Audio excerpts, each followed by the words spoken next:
Good evening. I am Dr. Emma Francisco from the Department of Health.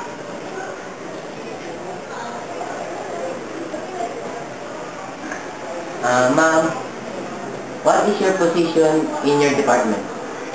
Yes, I am the medical specialist 3 of the Health Emergency Management staff. So I belong to the preparedness division. So I'm involved in assisting in doing the policy development, the planning, revision, and then we also provide technical assistance and also capability building in terms of training. Ma'am, how many years already in your work? Around 10 years in the work. 10 years. Ma'am, does the government support your department?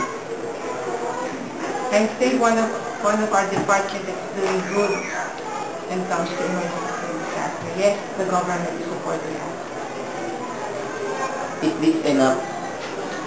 Yes, in terms of supporting us, we need some support financially, then provide us training also. So, example, let's go to the different places to assist us. Imagine us transport one place to another, they provide us enough support. Can you differentiate the responsibility and benefit being a doctor in a hospital and in the Department of Health? Well, the difference of us here working in the Department of Health, we belong to the public health.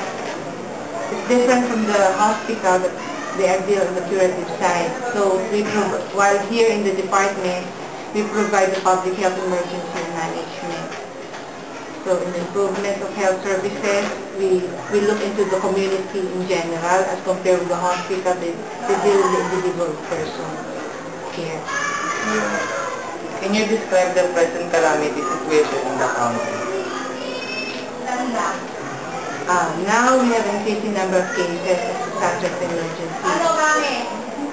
Comparatively to the past decade, we have a lot of cases, say, of flooding, but now we have a lot of, aside from the floods, we have a lot of man-made disasters. So we have a lot of people, there's a lot of increases in the death and mortality.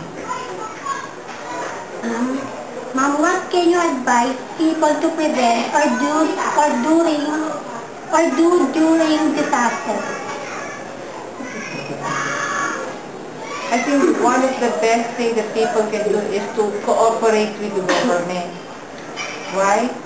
Because we cannot do anything not unless we have the cooperation of the people. So a good example for this, a plain of this, before flooding is not a problem. Now we have a lot of problems in flooding because of the inability of the people to clean the area.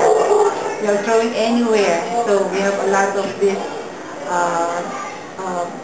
the garbages, that's one problem. So for us, a simple support to the government will help a lot. How did you divide your time with your work and with your family? Actually, at the department, we go usually on 8 hours. So we go on a regular 8 hours work. So we have enough time for the family to attend to. But unfortunately, during emergency and disaster, I usually spend in the office every 24 hours. So I leave behind my family. Every time I go to the field to do emergency and disaster, so I spend much of my time out of the house. So I spend much of my time when there's no emergency and disaster. So I just make sure of a time that is more of not necessarily the whole time, but more